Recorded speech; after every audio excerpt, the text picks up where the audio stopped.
Hi, it's Carl again. Welcome to lesson number 2, the perfect seller meeting. So this is a watershed and critical step of the deal-making process because now it starts to become very real. So you've specified your perfect deal, you've done some deal origination, some basic analysis, and you've had an initial conversation with the seller, and now you're going to meet the seller face to face. Now, we mentioned this last time that it's super important to have the meeting in person, but the absolute worst case scenario is if you have to do this remotely, at least do it via Skype or Zoom or another video conferencing app. It's much easier to build trust, credibility, and rapport when you can see someone's facial expressions. So the perfect seller meeting has got 3 parts. First is building the relationship. Next, we'll talk about my 30 question sequence. You don't need to ask all 30, but work down the list and see how far you get. You can finish the list in a follow-up meeting, which we'll cover in lesson 4 of this module. But ideally, you'll leave the meeting with answers to all 30 questions. And then if you have time, interject with the information that you found in your research, your drive-by, your cold call through the sales process, and any references that you've taken or anything else that you found of interest, both good and bad. And you can also follow these in as part of the 30 question sequence that I'll take you through shortly. But starting with relationship, as it's critical to build this before we steam in with all of our questions and observations. So don't just dive into the Q&A, really invest the time getting to know the seller personally. And equally as this is important, getting them to know you, like you, and trust you. I can't emphasize this enough. And this is just an extension of what you've already been doing, researching them to find common interests like their hobbies, travel, sports, music, business pursuit. All of this can be found on Facebook and LinkedIn. And if you can't find anything at all, start the meeting by asking them these questions and building that relationship. Just find a few common areas and then dive into them. It gets the seller comfortable talking with you, and it's a great way to build rapport, build trust, and build credibility. And once you've done that, 15 to 30 minutes, then you can dive into the Q&A. And here's the Q&A. It's 30 questions. It's tried and tested over 27 years of me doing deals. And the questions are in a psychological sequence, and I'll explain as I walk you through them. They're structured in a way that's meant to take the seller on an emotional journey. So the first question, and this is important, is really open-ended, and it eases the seller into that business conversation now that you've built the rapport. So just ask, tell me about your business. Then let the seller give you the business history. And you then want to compliment the seller for building the business and then taking it to where it's at today, even if the business isn't that great in your opinion. Next is the most important question. You need to ask why he or she is selling. This is critical.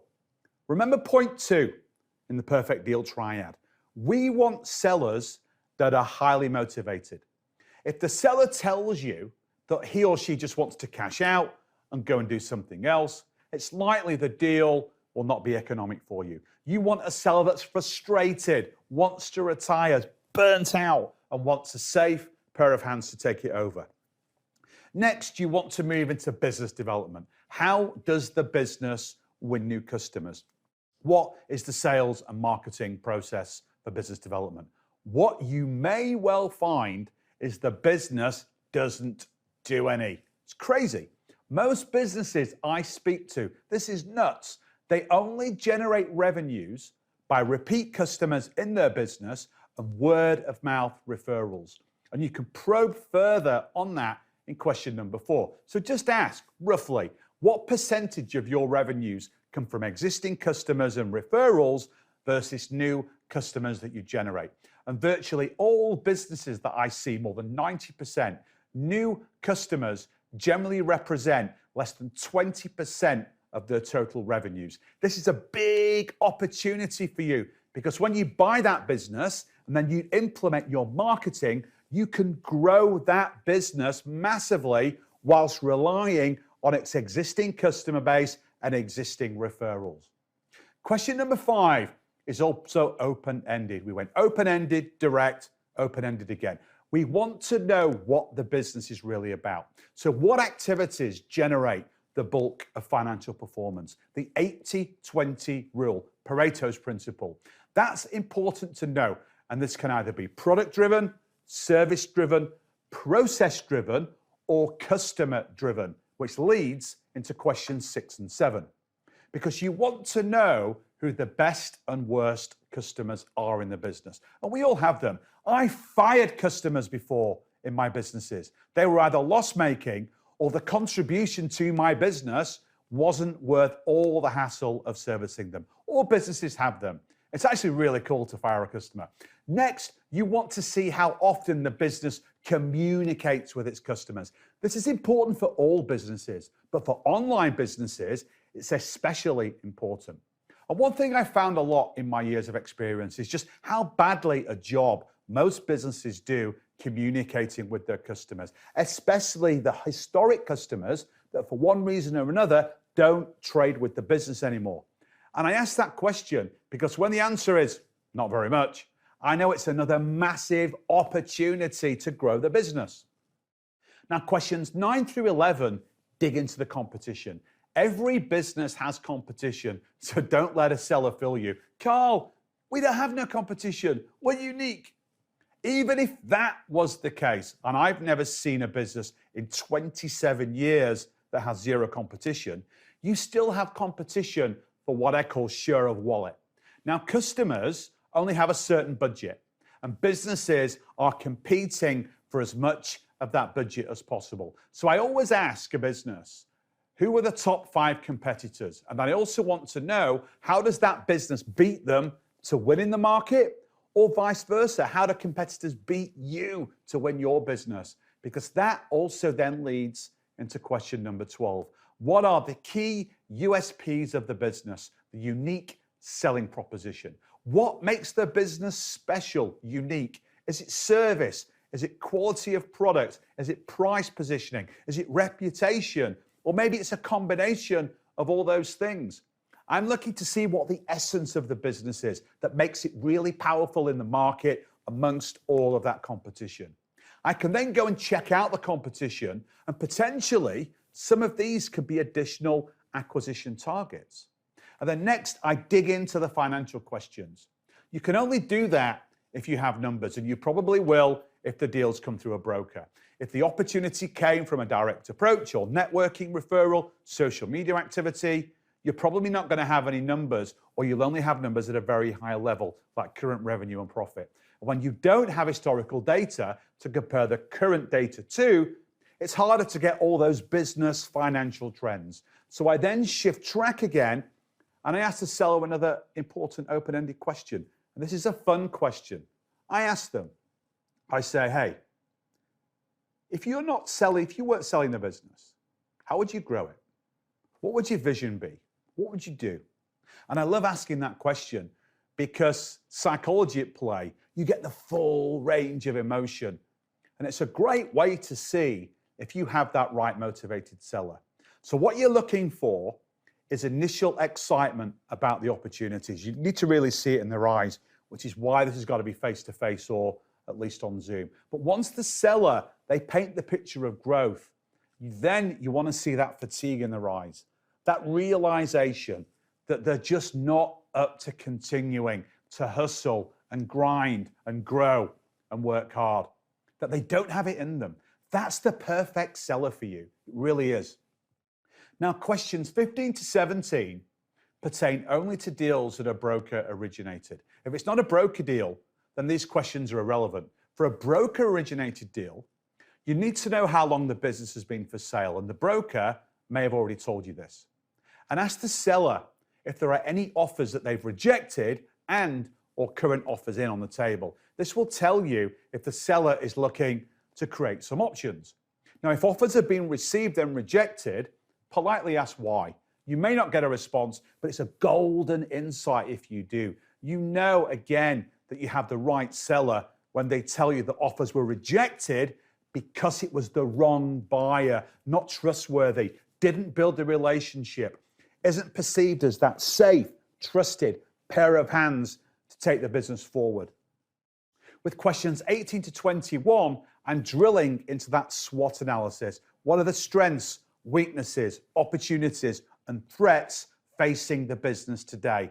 And the answer to what are your strengths, that should map to the answer to the USP question that we reviewed earlier, as well as the answer to why this business crushes its competitors. What opportunities are there? This answer should map to the how would you grow the business if you weren't selling that we previously asked. And what I'm doing here is I'm asking the questions in a slightly different way. And if you don't get the same answers, you know the seller is bluffing you. And getting at the business's weaknesses and threats, it's often like pulling teeth because every seller thinks they have the perfect business and they'll not admit to anything negative as they believe it's going to put you off. But keep drilling in a polite, friendly, rapport building way.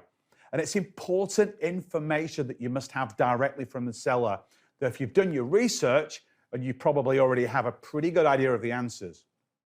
Questions 22 and 23 get into people and relationships. You need to know the key people who are critical to the success of the business. And yes, you may have your own team in your existing business, but you may need a GM to step up and run the new business for you. Remember, this is one of the benefits of acquiring another business, so you can work on your business and build your empire versus getting lost in the day-to-day weeds of working in the business. And you also need to understand who the key suppliers and partners are. If there's a supplier or partner that is particularly critical, you need to know that so you can be prepared to build up that relationship as well once you buy the company. And you'll typically have that opportunity in the due diligence phase as well after your offer has been accepted and you're closing the deal. That's because you can hit the ground running as soon as you close the deal and it's your first day in the new business. And we'll talk about making an offer and due diligence more in the upcoming modules.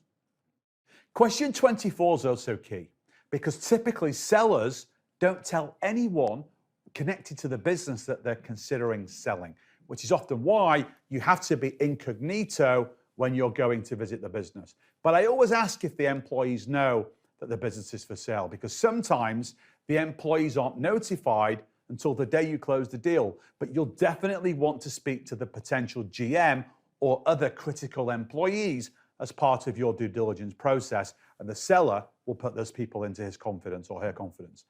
If employees and partners don't know the business is for sale, then question 25 asks the owner what they think their reaction will be. Will they be happy? Will they be shocked? If the seller is distressed and needs to move on, you would hope everyone's going to be happy and excited that new ownership will inject deeper purpose, energy, and focus into the business and its future, which is great for everybody, especially the employees.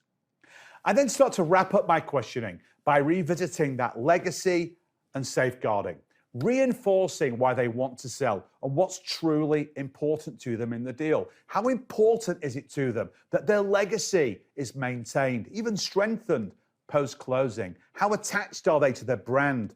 I acquired a business once with almost 100% seller financing because I agreed to keep the name of the business and the logo from 1985. That meant more to the seller than the money. It's crazy, but it's absolutely true. And then finally, just twist the knife on the employees. How important is it to the seller for the employees to be safeguarded? It's probably one of the most important questions. If the seller doesn't care about the employees, he or she is going to want a premium valuation and most of that cash at closing. It's not a great recipe for an LBO. You want the exact opposite. I then ask what the seller wants to do moving forward. Does he or she want a part-time role? If not, what's the handover period? No seller will sell and then disappear the same day. There's always a handover period. For an online business, it will be short, say 7 days. For a brick and mortar business, it can be 3 months, even longer. And finally, once you've gone back and forward on those first 29 questions, you can wrap by asking the seller if he or she has any questions for you. And it's critical to have this at the end because you're now armed with a ton of insight into the business and you will have started to mentally form plans for it. So when the seller asks what your plans are for the business, you're going to have an idea with the answers to all the previous questions and you can discuss it in a really powerful and meaningful way. If brand, employees, legacy, they're all critical to the seller, and you will find that more often that they are, make sure you reinforce that as it's really important to you as well. It will pay dividends when you start making offers in module number 6. So that's it for my 30 questions to nail the perfect seller meeting. Again, start by building that massive trust, massive rapport, massive credibility. Then ease the seller into the questions and follow the sequence as much as possible. You may dart across the map as some questions may naturally lead to others, but the sequence is designed to not only truly position you as an expert with maximum credibility, but also get the seller really excited about selling to you. So in the next lesson, I'm going to walk you through what you need in terms of financials and other business data in order for you to do more in-depth analysis and prepare an offer. So I will see you soon. Until then, bye for now.